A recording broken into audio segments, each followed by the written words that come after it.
율법학자가 예수님께 나오는 거예요. 여기서는 율법학자라고 나오는데 마태복음이나 다른 공간복음서를 보면 부자 청년이라고도 해요. 그러니까 율법학자라고 하면 지금으로 얘기하면 뭐 목사님이 될 수도 있고 교회 리더자 될 수도 있는 사람이 영원한 생명에 대해서 고민을 가진 거예요. 그것만 해도 굉장히 소중한 것 같아요. 누가 내가 죽은 이후에 영원한 생명이 있을까? 천국과 지옥이 있을까?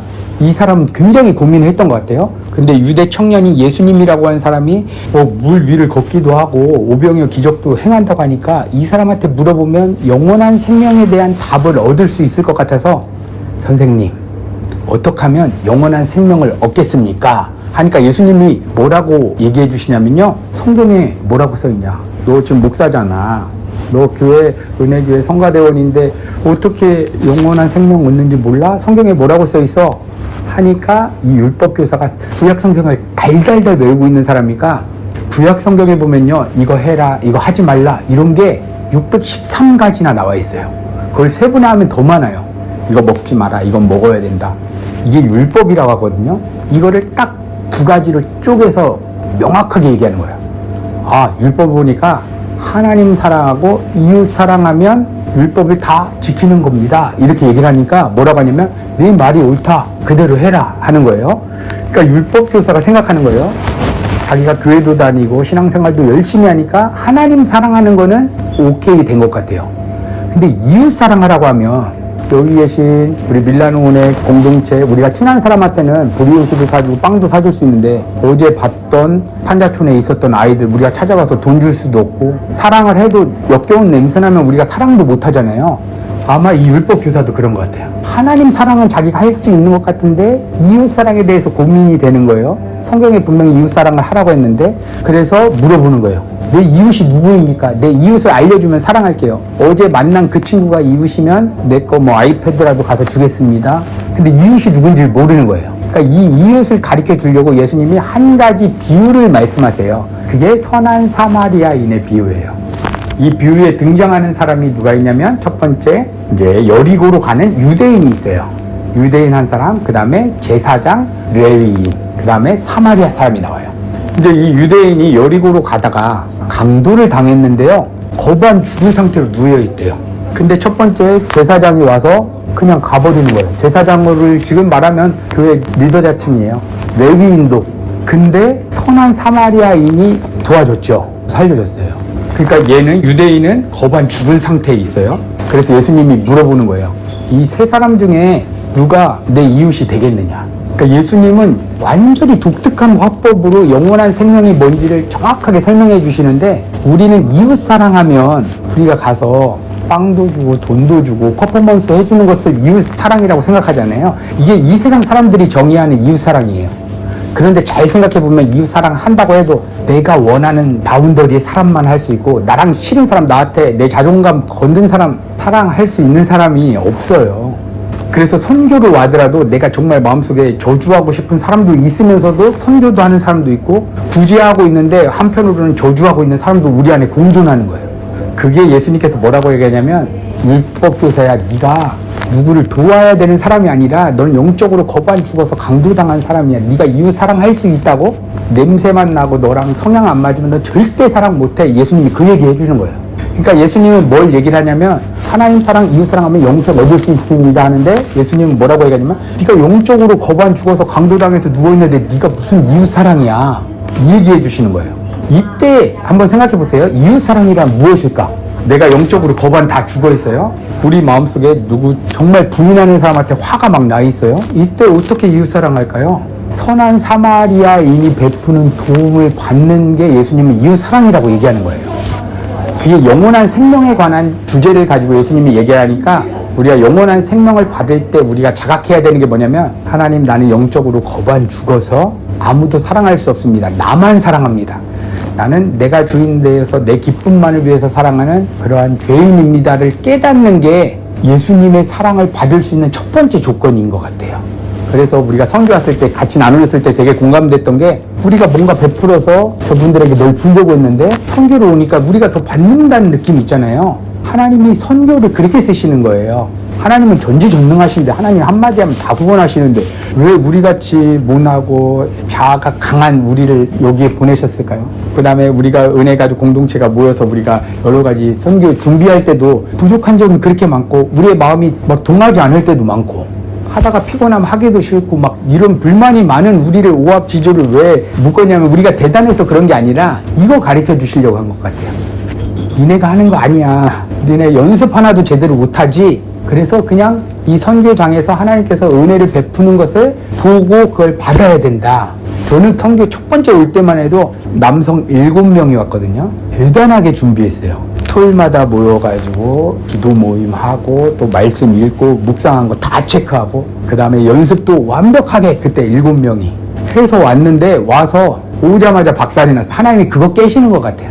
니네가 아무리 연습하고 한들 첫째 날 딱 공연장에 왔는데 한 명은 절대 이 바운더리에서 넘어가지 말라고 했는데 혼자 막 가다가 길을 잃어가지고 경찰차 타고 이렇게 오기도 하고 연주 30분 전에. 그리고 한 명 집사님은 저 사람이 너무 화가 나서 찬양하다 저는 은혜 받아서 우는 줄 알았는데 화가 나서 막 주체를 못하고 막 눈물을 그게 첫 번째 공연이었어요. 근데 그렇게 우리 서로를 진짜로 예수님의 마음으로 사랑하자 연습하고 왔는데 그러니까 성경에서 하나님이 가르쳐 주시는 게 우리가 준비해서 이걸 막 풍성하게 나누는 거는 성령님께서 하시는 거고 우리는 이 선교를 위해서 연습 하나도 우리가 정성껏 준비 못하는 연약한 존재이다. 왜 그럴까? 우리 마음에 강도를 당했다. 무언가를 강도를 당했다. 유대인이 강도당한 게 뭘까요? 지금 거반 죽어 있어요. 우리도 강도당한 게 있어요. 태어날 때부터 우리 강도당해서 태어나요. 우리의 마음에 하나님을 잃어버린 상태로 태어나요. 그리고 지금도 우리 마음에 하나님이 없어요. 하나님의 은혜를 우리가 구하지 않으면 하나님은 계시지만 느낄 수가 없어요. 내 맘대로 그냥 멍하니 있으면 그냥 지나가는데 성경적으로는 성령님이 우리 안에 계신다고 하고 나는 멍 때리고 있으면 하나님 느껴지지도 않고 이게 하나님 우리 인격적으로 만드셔서 그렇거든요. 우리의 마음에 그래서 하나님을 잃어버린 그런 공허한 상태가 내 안에 있다. 이거를 먼저 깨닫게 하려고 선교를 보내시는 것 같고 우리 이 자리에 좀 보내신 것 같아요. 그래서 가장 큰 은혜는 나는 정말 난 불가능하다. 난 영적으로 거반 죽었다. 그래서 여기서 살아날 방법은 누군가가 베푸는 도움을 받아야 되겠다. 그러니까 여기서 우리가 간절히 선교 때 해야 되는 건 하나님 은혜 주세요. 우리가 뭘 베풀고 할 우리 실력이 안 돼요. 그래서 우리 신학자들은 뭐라고 얘기하냐면 그걸 교리적으로 전적 타락이라고 얘기해요. 전적인 타락. 우리의 힘으로 아무것도 하나님의 은혜가 개입하지 않으면 내가 하는 것 아무리 열심히 하고 뭐 말씀을 준비하고 목사가 돼도 자기 자랑하고 자기 의싸하는 것밖에 안 된다고 얘기를 해요. 근데 진짜 은혜 받은 사람은 내가 썩어 문드러졌구나. 우리 집사님 얘기 나오셨을 때 저 굉장히 공감했는데 막 썩은 내 풀풀 나잖아요. 이게 나구나. 다른 사람이 아니라. 내 안에 이 썩어 문드러진 것 때문에 예수님이 그랬구나를 깨닫는 게 가장 큰 은혜지 우리가 뭐 찬양해서 막 감동받고 이거는 2차적인 문제인 것 같아요. 그래서 무언가 할 때도 우리가 더 집중했으면 좋겠는 게 예수님이 달리시는 게 내 안에 나만 아는 거 이거 진짜 다 우리 마음속에 있는 거 다 끄집어내면 하나님 앞에서 이게 썩어 문드러진 냄새 안 나는 사람이 없어요. 그래서 가장 큰 은혜가 있다면 내가 강도당했다. 내 마음에 하나님이 없다. 나는 거반 죽어있는 상태다. 이 사람만 이웃사랑할 수 있어요. 선한 사마리아인이 베푸는 도움을 받는 거예요. 생각해보세요. 어린 아이가 어머님께 사랑을 드릴 수 있는 방법이 뭘까요? 갓난 아이가. 어머니가 주시는 젖을 먹고 어머니가 안아주는 그 품에 있는 거예요. 할 게 없어. 어린아이가 어머님 제가 밖에 나가서 제가 돈 좀 벌어오겠습니다. 이거는 불가능한 거예요. 그러니까 우리랑 하나님과의 갭의 차이가 어느 정도일까요? 피조물과. 그러니까 우리는 하나님 은혜 없으면 안 됩니다. 라고 하는 자각이 굉장히 필요한 것 같아요. 그래서 선한 사마리아인은 누구를 예표하냐면요. 이 땅에 이방인으로 오신 죄인된 육신을 입고 오신 예수님을 상징하고 있어요. 그래서 바리새인들이 예수님한테 뭐라고 욕을 했냐면 네가 하나님의 아들이라고? 너 이 사마리아 같은 놈. 그때 당시 사마리아인은 레벨로 따지면 남자가 이제 우월하죠. 그 다음에 여자는 완전히 그 짐승과 같은 거예요. 그 다음에 짐승, 개. 그 다음에 뭐냐면 사마리아인지. 북이스라엘 사람들은 유대인들과 이방 사람들과 막 혼혈 정책을 써가지고 여기는 피가 막 다 섞인 거예요. 한국 사람도 아니고 뭐 아프리카 사람도 아니고 다 섞여 있으니까 개만도 못하게 여겼는데 예수님을 향해서 그렇게 얘기했어요. 근데 예수님은 이 비유를 통해서 선한 사마리아인만 얘를 도와줬다는 거예요. 그게 예수님이 이 땅에 오셔가지고 우리를 도와주시는 거예요. 그러면 생각해 보세요.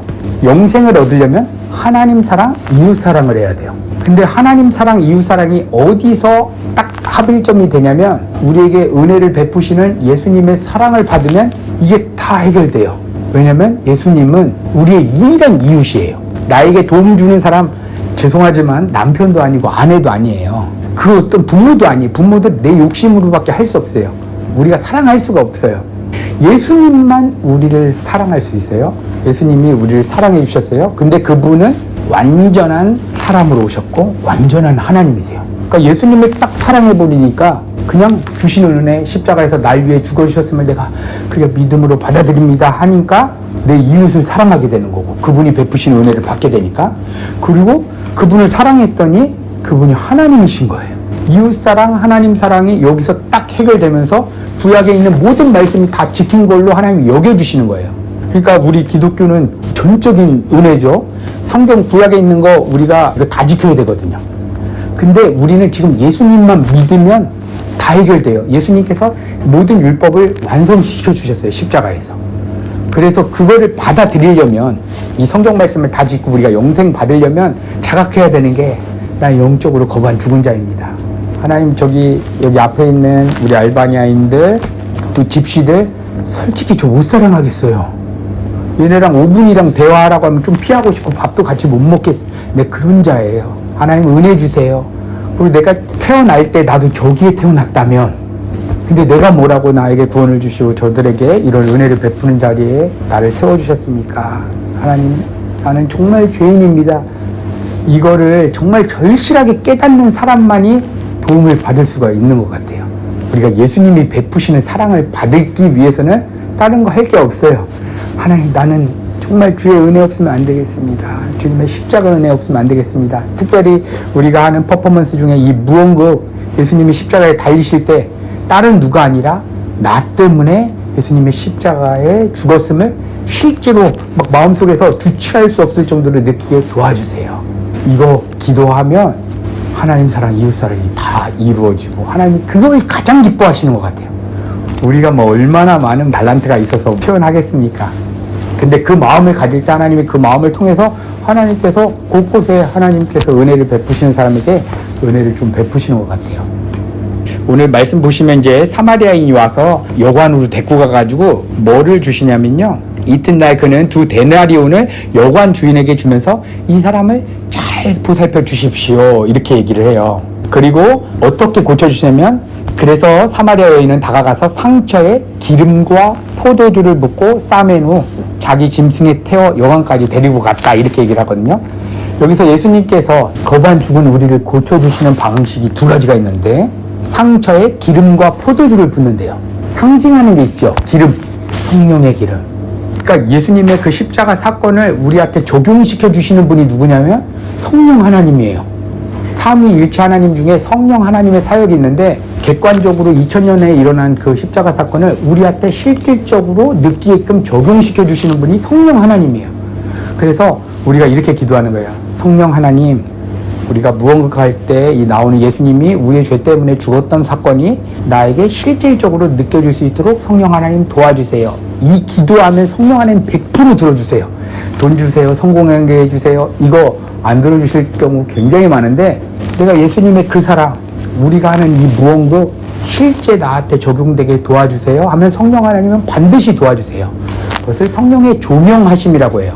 나랑 무관하게 보이는 이 객관적인 사건을 실제 나한테 조명을 싹 비춰주시면서 느끼게 해주시는 거예요. 그 다음에 뭐를 붙여주시냐면 포도주를 붓고, 성령의 기름이 부어지니까 포도주가 부어져요. 이게 성찬식의 의미가 있어요. 성찬식이 뭐죠? 예수님의 살과 피를 먹는 건데, 이 포도주는 예수님의 보혈이 나의 모든 죄를 다 씻어주셨다. 예수님의 보혈로 말미암아 내가 완전히 새로운 사람이 되었다. 이게 성령께서 우리 안에서 역사하시면서 가르쳐 주시는 일이에요. 그래서 이번 선교 때 우리가 가장 중요한 게 그거예요. 이 예수님의 십자가 사건이 나한테 최고의 감격, 진짜 소식. 우리 콩쿨 나가서 1등하면 막 감동이 오고 막 그렇잖아요. 하나님 그거보다 더 최고의 사건 되게 해주세요. 그러기 위해서 가져야 되는 거는 하나님, 내가 영적으로 거반 죽어있는 나의 죄인됨을 하나님 깨닫게 해주세요. 그래서 예수님이 베푸시는 은혜를 내가 절실히 구할 수 있게 도와주세요. 그 십자가의 은혜, 그 보혈의 은혜, 이번 부활주일 때 정말 그 주님의 은혜 간절하도록 주님 도와달라고 우리가 그렇게 기도하면서 그렇게 임했으면 좋겠습니다. 하나님, 오늘 이 누가복음 10장의 말씀을 통해서 한 율법교사가 예수님께 와서 어떻게 하면 영생을 얻는지 물어봤습니다. 예수님께서는 성경에 무엇이라고 써 있는지 다시 역질문을 하셨는데, 이 율법교사는 하나님 사랑, 이웃 사랑, 다시 말하면 성경에 있는 모든 말씀을 다 지키면 영생을 얻는다는 원리를 알았습니다.